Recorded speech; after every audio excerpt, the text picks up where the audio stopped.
Welcome to this week's Art Wisdom podcast with Chris and Kat. And this week, Kat, we're talking about running an auction because you had an amazing auction a few weeks ago. That was the first time that you've done it. So it was all learnings for you. And it went amazingly, didn't it? It was so successful. So you're going to tell us all about that today. It was such a surprise how it turned out, because I think one of the things is we price our own artworks, right? But you never know what other people value your artwork at. I'd always have scenarios where I'd release a few artworks and they'd all be snapped up, and I was very grateful for that. But I never really I didn't understand what other people valued them at from a monetary point of view, and that's why I think art auctions. You didn't sort of know how high you could go with your pricing. No idea. Oh my gosh. Yeah. So to explain, what we did was, actually, typically speaking, I made these little pieces. They were like 12 by 12 inches. And normally those pieces would sell for about $1,080 US. So it's about 1,300 Australian-ish per piece. But they were selling up to $10,000 US, which is 15,000 Australian, which I can't, it blew my mind. I can't even. It's crazy when you're selling them for 1,000 and odd, and then somebody's actually willing to pay 10 grand. So I'd made a series of, I probably had painted 25, and I was selling them on and off. But I held back 3 or 4 that I thought these are really special. And I think we all have that, right? We always have a moment where we're like, oh man, I'd feel really sad if I sold this for my usual price because it's really good. Yeah. You know how it is. It's not every piece you feel like that, but there are 1 or 2, right? Yeah.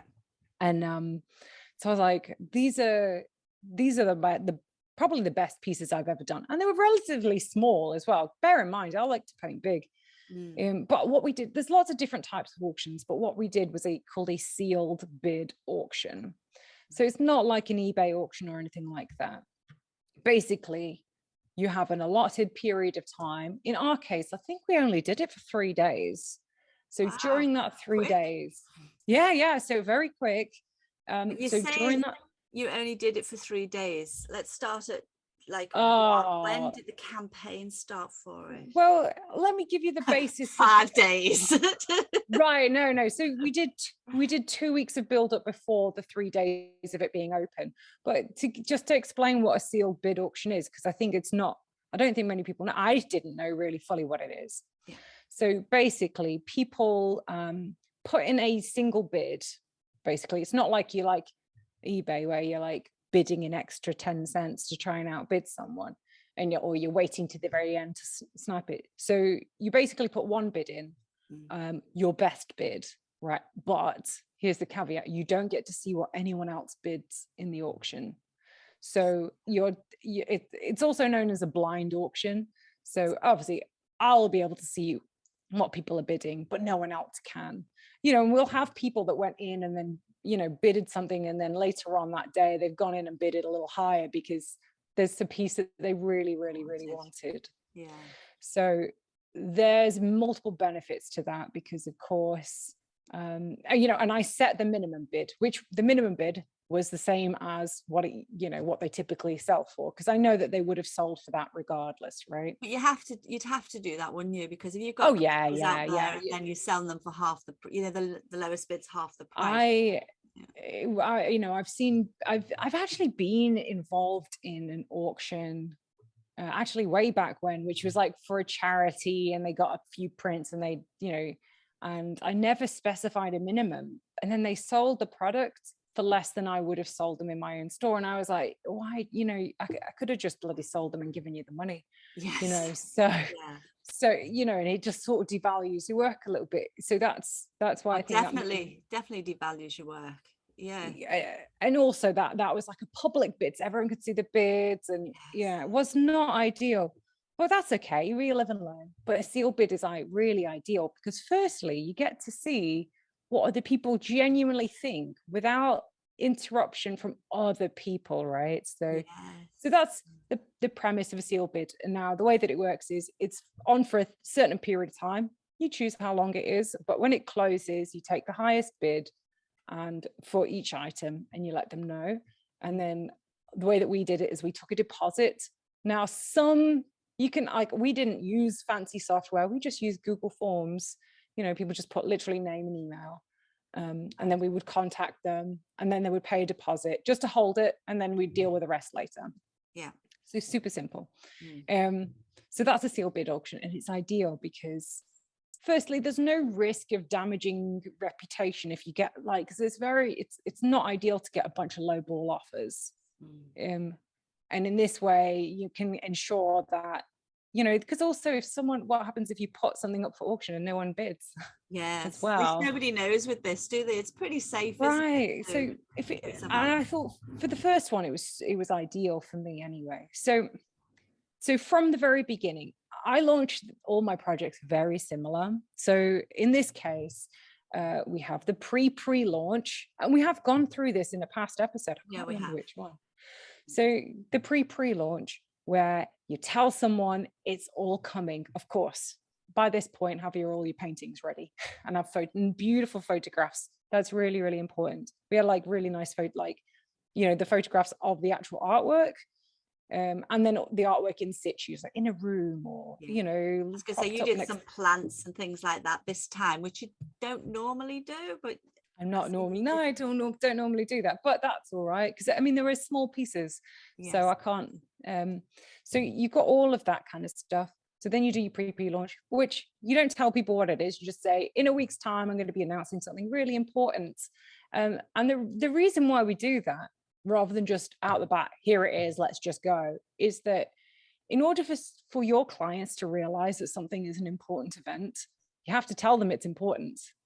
And you have to tell them that this is like a really and explain and build up the anticipation.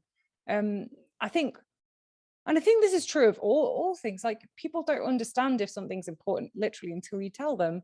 But I think sometimes people feel a bit embarrassed about saying this is a big deal, guys. But you should about your own artwork all the bloody time.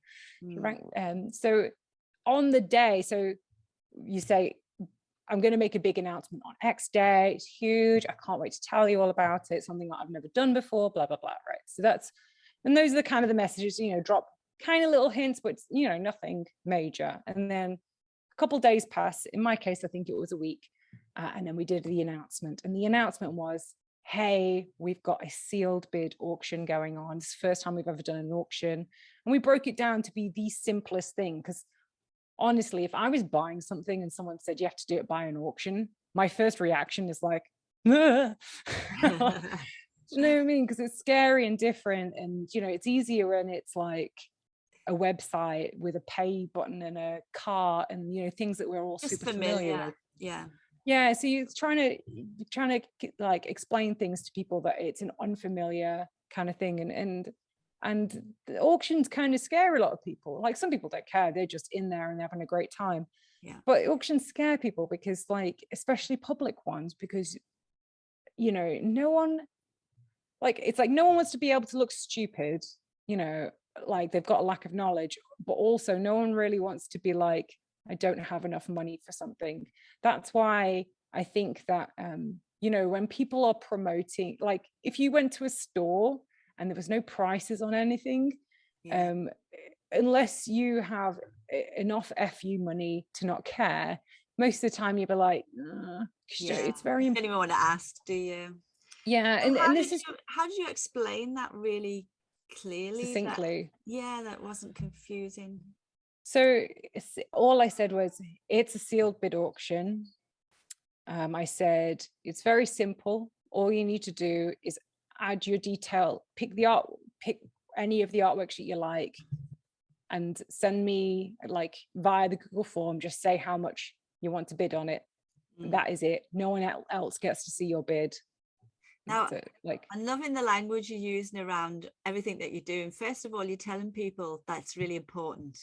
Yes. So you're getting that into their head that it's this is important, this, and then you're using the language with the other, like, this is really simple. Right. We take so much on, don't we, about the language people use, even like in written form, we go, oh, it's okay, it's simple, and we don't even know that we're doing it, so Right, that's how quite funny. Yeah, clever. so I wanted to really emphasize, and it was simple. You just click a link, you add your email so I can contact you if you win, and then you just put a price next to it, and if you win, all you need to do is pay a deposit and we sort the rest out later. And So you're doing it easy. again there, aren't you? Just do it again. That's basically what I read. No, when you win, you're doing that again with your language. Yes. It's not like, like you've bought this or your investment or anything like that. You've won. You win. Well, it is, because that's the beautiful thing about an auction, is that people actually win. So because it's kind of like competing against other people for those same products. It's very different conversation than please will you buy my product? Do you know what I mean? It's none of that. It's just so when you're writing the language, important to say how easy and simple it is, because it is, and you don't need to make it complicated. Now, we literally used a Google form. Now, bear in mind, we weren't asking for any we weren't asking for like information that was not publicly available. Like, the only thing that people had to do was put their names, an email, and a phone number, just so that we could contact them if they were winning. That's it, right? We didn't want to take credit card details. Like there are some systems where you need credit card details, you need to create a password. Did not want any of that. I wanted it to be so simple. Now, we were thinking like, we could do it. If you wanted to go even simpler than that, although hard to maintain, you could just say, send me a DM with you could literally show a picture of 3 different artworks and just say, if there's an artwork you like, send me a DM with the price, and then after 3 days, the person that's the highest bid wins. Right? Easy. So you don't even need a Google form. The reason why we did a Google form is because we were launching this campaign on like multiple platforms. So we didn't want to have to look through Twitter DMs and Facebook DMs and Instagram DMs and TikTok DMs. You know what I mean? We're all in one place. With that, did you actually, sorry to interrupt, did you actually collect emails as well with that? So we did ask people to subscribe when they did it, or was that not? Not in this case. You could do that, but I wanted it just so simple. But that said, I might send a direct, I might send a personal one-on-one email rather than one to a big subscription to people that have bid that didn't win. Because if I've got paintings similar to the ones that they really wanted, now I've got a list of people, what they're willing to pay for items, and they're all their contact details. But I wouldn't put those in a bigger email list myself. But you could if you really wanted to. But I just wanted to keep it easy, So all people needed to do, click a link, put your amount in, put your details on, I know where to contact you, and then press submit, and that's it. You can update it and change it as many times as you want. Super, super simple. Like, I didn't want anybody to feel like, oh God, could use an unfamiliar system or work out how this bloody website works. Like any friction is not good when it comes to these systems. No. You want it to be as easy as possible. I know I keep on saying simple and easy, but like, I think one of the things about auctions is you can overcomplicate it massively. And I don't believe that is of any benefit to anyone, really. No, we can overcomplicate anything, can't we? Thinking that, we're being clever or we want to look good or anything, but really strip it right back. And I suppose look at it from your own point of view. If something you just have to, put your name and email and a price, they're not asking for all this other. As soon as they start asking for all this other information, I get turned off. So, we have to look at it the same, doesn't it? Your customer's going to get turned off as well. Absolutely. So, and the way that I dealt with, so I have a big email list anyway.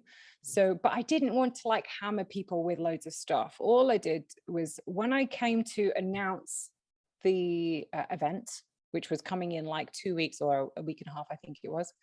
I basically said, if you want me to send you the brochure for it with all the details, just reply back to the email and I'll email you the PDF. Right. The reason why I did it that way is so that because I didn't want to have a scenario where I was just constantly spamming my email list, because ultimately, and I've recognized this more recently, is that, people sign up to your email list for different things. Original paintings that over the value of $1,000 is not, not everyone is there yet. Some people are just there because they wanted, the $5 wallpaper bundle, and it and it can be embarrassing for people if you're constantly selling things that are so out of their range, you know what I mean? Yeah. So I did it that way. So we made I was just gonna say, and that constant selling as well. Like, you've not sold anything. You've said, if you're interested, you can be part of it. How right, super easy. Yeah. And it's a nice way to interact, and then you get a bit of a back and forth on email, and it's lovely. So we made a nice brochure, and the brochure had all the different pictures of the artworks, detailed up close, all of that stuff. It spoke about the prices. It spoke about obviously the minimum bid value, and it just had like the real breakdown of like how to think, how to apply step by step, and again, keeping it really easy and simple. And then also, a little bit of a beautiful write-up about what the painting is and like how it's made, and a bit about me, and a bit about like about what these pieces mean to me, and all of that kind of stuff. So it's like a really nice info booklet with everything that they kind of need to know on the day. And it also gave them a little click download link to download the wallpapers. So I made phone wallpapers out of all of the, so I think we just had 3 pieces that were up for auction. Is that correct? Yep, 3 pieces. And had 3 different wallpapers in the desktop. So there was a little click in the document so they could download the wallpapers, because you want to get people like, I'll just set that and then it's on their mind, right? Isn't that a wonderful way to get your art in front of people? So we were doing that while all of this was going on. And then obviously the day of launch was not like a normal day of launch for me, because normally we're like running around, we're testing the store, we're testing the shopping cart. It was just our Google form. And that was it. And the Google form also had the link to the documents. If someone wanted to download the brochure, maybe they didn't, maybe they weren't on the email list, maybe they were like elsewhere, so they could download it with all the extra information, because of course we wanted to keep that Google form as clean and as basic as possible. But people still need information, and they've still got FAQs, and they still want to know, like, how is it shipped, and where do you ship? Do you ship to me? Well, like, do you charge extra for all of that stuff? So all of that was in the document with like a FAQ. So you had the FAQ link, or was it in your other document?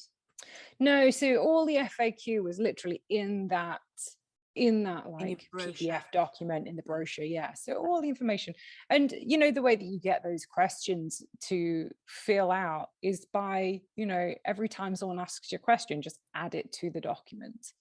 Depending on how you feel about it, you could even just put a Google Docs link instead of having a PDF, and then as new things turn up, as new questions, you can edit it and update it. I think we kept it as a PDF just because we made it on Canva, and we made it really pretty. By the way, Canva's fantastic for doing that kind of stuff. And it's free as well, so highly recommend that. So that's our basic setup. We had obviously the email list. Now bear in mind, we've had the email list running for ages, and we've done an episode on that in the past, how to build it. We had the PDF document, which had all the information on. And then we had the Google form, which is how people apply. And that was it. So easy. And then we had a series of marketing information, marketing, like photographs and photo shoots. We've got like a bank of assets. So we got loads of photos of the artwork, me holding the artwork on the wall, like, the step-by-step of the artwork being made. And those are the things we were uploading to social media as these 3 days were going. But we did enough hoo-ha at the beginning that I think like 90% of the bids came in on the very first day, within the first hour. And then we had a little trickle of bids later, but all the people that were really into it were already on the email list. They'd already made their decision. They were ready to go. Yeah. It wasn't the fastest finger first, because that's normally how I run things. It's just like, if you can get to them first, go for it. Which also was a very important point. You know, I was telling people, like, if you do a sellout show, or if you have anything that's sold quickly, you know, tell people there's demand, because I think that the value of artwork, outside of our personal connection to it, you know, it's also an economic asset. You know, people are looking for supply and demand. They're looking, is it a good investment? And if they can see that other people are really into it, that also helps. So, you know, I think all of those things are really helpful. You know, even if it's shout out about yourself, isn't it? 100%, you've got to be able to tell people, because people, like, you know, a lot of stuff about your art. You know, like, even if it's like, you know, I just put a post, and within a few minutes we had loads of comments and loads of people, you know, saying nice things. Say that, tell people, because people won't know that, you know, like from the bat, you know, off the bat. So once we've got that laid out, then we had the 3 days, and then we basically just contacted people. It was either a case of we sent DMs, emails, or text messages just to let them know, and they paid the deposit. And then I basically said to everyone, once we'd send them the payment details, we basically laid out the payment structure, which is your choice. Obviously the deposit comes first, and that's like a non-refundable holding fee. And then as for which I think was very low for us, I think it was might have been like $150 or $200, something that was so manageable.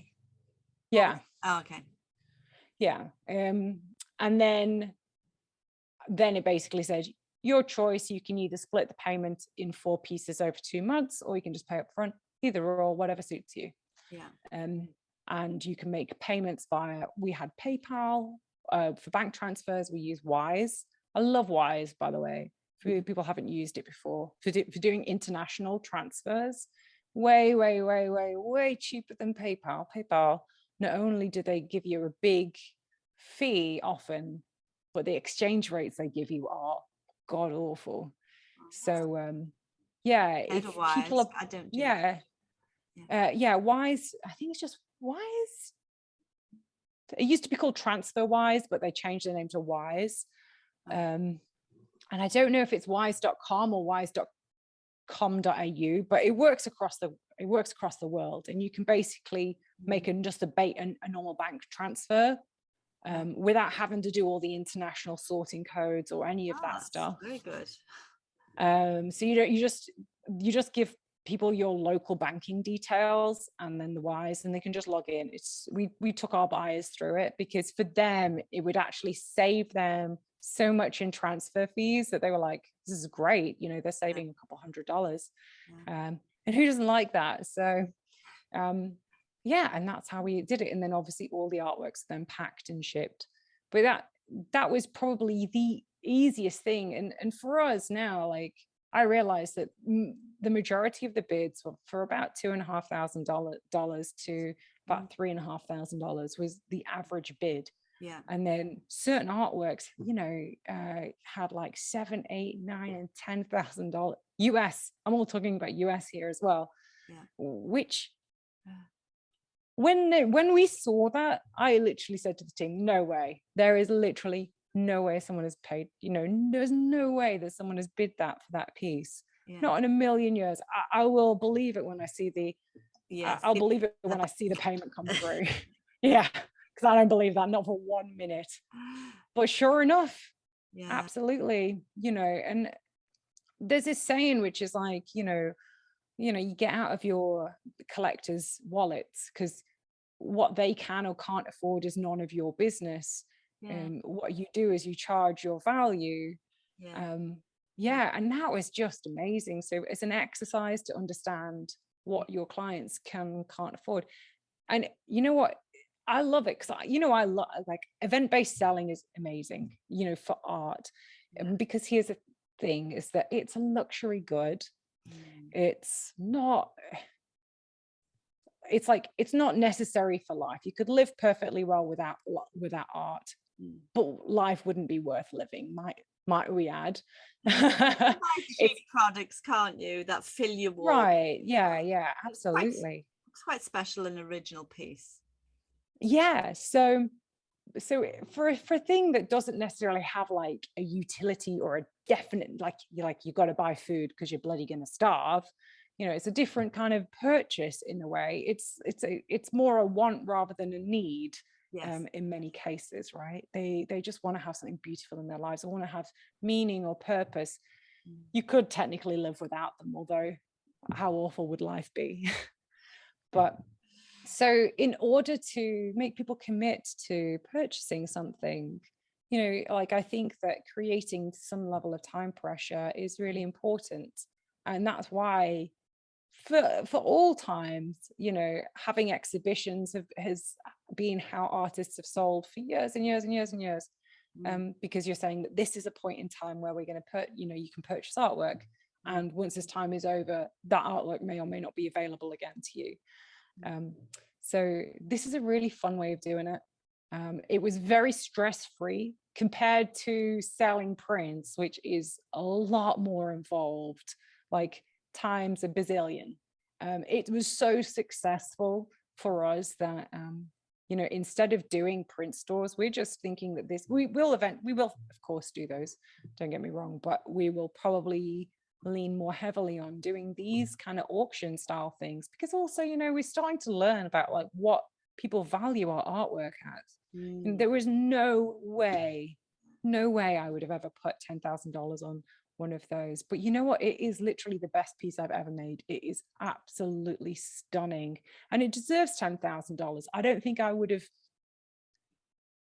I saw like the value in myself. And I think sometimes you get that, like even with commissions, sometimes people commission you to do things that you think, oh, I can't possibly paint that. That's way too intricate or complicated or amazing. Yeah. But people have a very, like, I think sometimes people have more faith in you than you have of yourselves, I was just thinking of that, yeah, because you yeah. rise to the occasion, don't you? Rise to the Yeah. occasion, these things. So but that is like the general process of how to run. I just highly recommend the sealed bid auctions. It's low risk. If no one puts in a bid, okay. Also, the thing to note is that if you have bids, if the highest bids aren't where you would like them to be at, then you can always, like the way that sealed bids auctions normally work is you can go back to them and say, you're one of the top 2. I just want to invite you to place another bid if you wish. Or if you've got 2 people bidding on the same artwork at the same price and you're having to make a deciding bid, it's acceptable to go back to people and say, hey, you're one of 2 people with the top highest bid, just inviting you to put your final bid in now. And that's how you can close that kind of scenario out. But yeah. It's a good thing though to make sure that your reserve price is what you want it to be, because it's just crazy if you end up selling it for less than what you wanted. Yes, never do that. So I think and we made sure it was very clear on every single thing. This is the lowest price. This is the base price, the baseline. But yeah, it was such a great experience. It was a lot of fun. I realized that the scenario with artwork when you're in demand is either people have to be the quickest, and people were upset sometimes because they couldn't quite get in quick enough to purchase something, or it's going to be expensive. So people, because I recognize that I had clients that are busy. They're all over the world. Everyone now. If you are online, you've got clients in every corner of the globe. So it's like, time zones aren't always ideal. Opportunities for clients all over the world. Right. But if you're launching something and it's very specific time zone, here's the general problem is that if you are launching like here's a collection, you just have to be quick to purchase it. There are going to be your clients that are asleep. There are going to be clients that are in a meeting or in work or with family or don't, So I like this one because, there was 3 days. Everyone's got 5 minutes within those 3 days in order to put the bid in. So, but yeah, That's it. So Fabulous, what are your top 3 takeaways from Top this, 3 Chris? takeaways from your auction experience. It sounds like amazing. Yeah. Best start. I love that, because you really felt like you were giving people value. So even when you got 14,000 for your artwork, you felt like this is the best that I've ever done anyway. So Yeah. you're happy to part with it, and you feel like someone's got value for the money as well. Number 2, be Google Forms. Yeah. Never heard of them. I'll look them up and see what they are. So and they sound very simple to do things with. So I like the sound of them. And thirdly was your language around when you promotion. You've got your your pre-launch and then your launch when it's really important. This is very simple. It's words like that to get into people's heads, and start directing them when they don't really know that they're being directed. So I really like that. That's awesome. Well, my top 3 things were, look, if it's your first time doing it, do a sealed bid auction, and it reduces the potential for, and if it doesn't go quite perfect, well, that's okay, because it's all behind closed doors, and that's really helpful, especially if it's your first time. Yeah. The second thing is the build up is, of course, the most important thing. Tell people it's important, but there's 32 touch points, and I say this often, people need to see your artwork 32 times before they make that decision to make the purchase. So do loads of close-ups, do panning shots, talk about the artwork, explain how it was made, ad nauseum, right? So that by the time it launches, people definitely 100% know that you are launching. Yeah. Nice. And number 3, I've got, similar to what you said, but talk about yourself seriously. And not to say that you can't be fun, but no one is going to know that what you're doing is important unless you tell people. So make sure that you talk about, I think that in order to bring a level of prestige to your work, you can't talk about yourself in a demeaning way. Like, you got to talk about yourself in a positive way, and it's very important. Any final thoughts, Chris? No, I'm so glad. Congratulations, you did amazing. Thank you. That's awesome. Well, thanks for sharing it with everybody. And I'm just having it was honestly such a great experience, and I really hope that more people can do it for sure. So of course, if you've got more questions on how to run your own art auction, please tell us in the comments. We'd love to hear from you. Make sure you give us a follow so you can catch future episodes. Our next episode, we're going to be talking about how to set up and run an art show and exhibitions, which is Christmas. We've done one together. Yeah. So I'm really excited for that. But anyway, thank you guys, and I'll see you next time. See you next time.